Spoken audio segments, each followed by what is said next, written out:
हाल ही में हमने अपना 77वां गणतंत्र दिवस समारोह मनाया।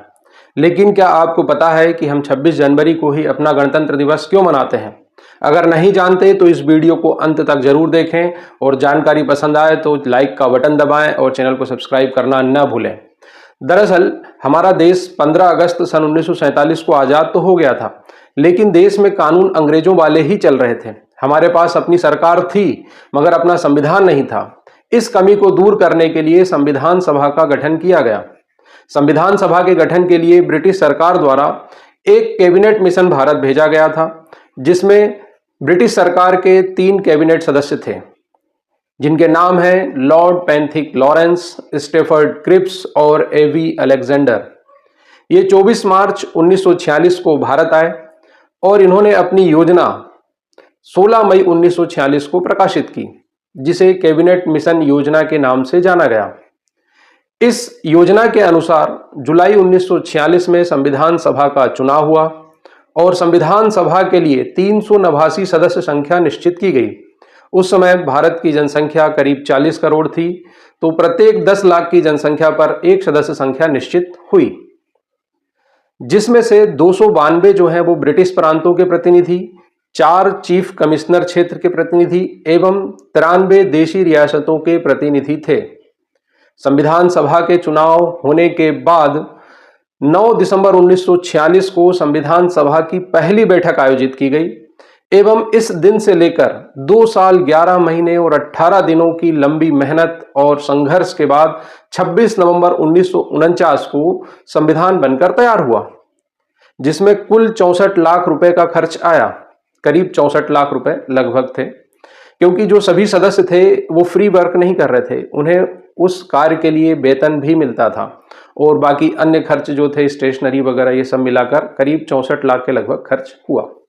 26 नवंबर 1949 को संविधान के मात्र 16 अनुच्छेदों को लागू किया गया और बाकी पूरा संविधान 26 जनवरी 1950 को लागू किया गया। लेकिन क्यों? आपको पता है कि इसे लागू करने के लिए 26 जनवरी 1950 की ही तारीख क्यों चुनी गई? 26 नवंबर को जब संविधान बन गया था तो उसी दिन इसे लागू क्यों नहीं किया गया? तो इसके पीछे 1930 के पूर्ण स्वराज की एक ऐतिहासिक कहानी है। इसी दिन भारत ने अंग्रेजों के डोमिनियन स्टेटस को ठुकराया था।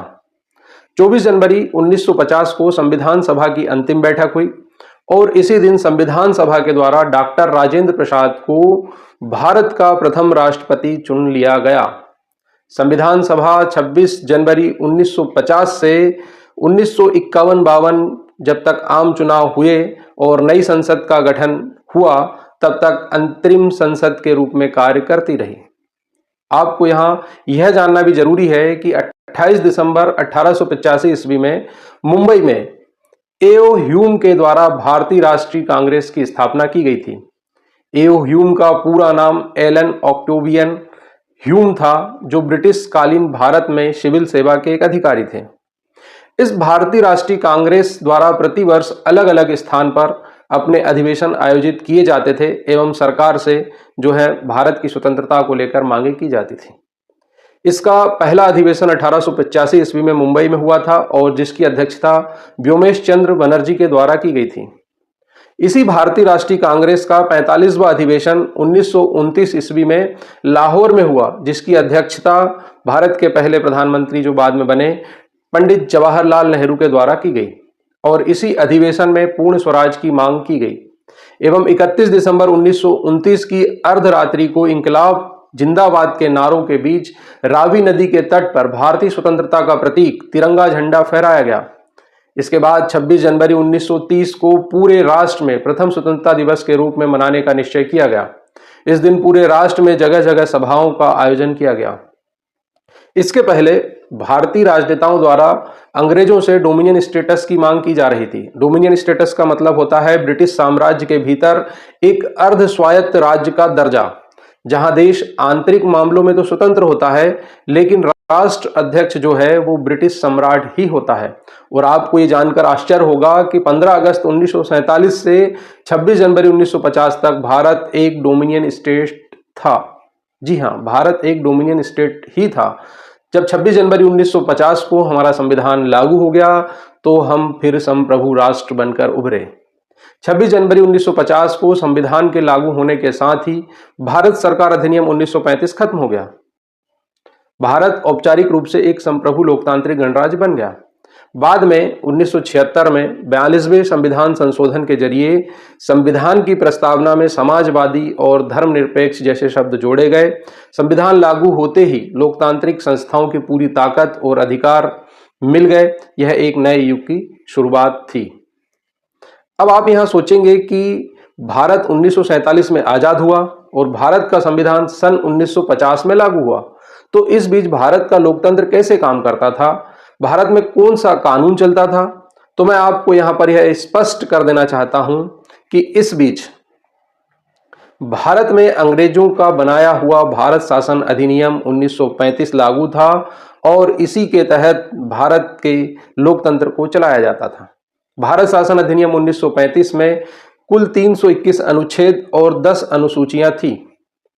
जब हम भारतीय संविधान के विभिन्न स्रोतों के बारे में पढ़ते हैं तो हमें यह पता चलता है कि भारतीय संविधान को बनाने में करीब 9 देशों, जिनमें मुख्य रूप से है America, Britain, Ireland, Australia, Germany, Canada, दक्षिण अफ्रीका, रूस और जापान जैसे देशों के संविधान की सहायता ली गई और उनसे बहुत सारे जो प्रावधान हैं वो हमारे संविधान में या तो एज इट इज जोड़े गए या उनमें भारतीय संविधान के अनुरूप संशोधन करके उन्हें जोड़ा गया।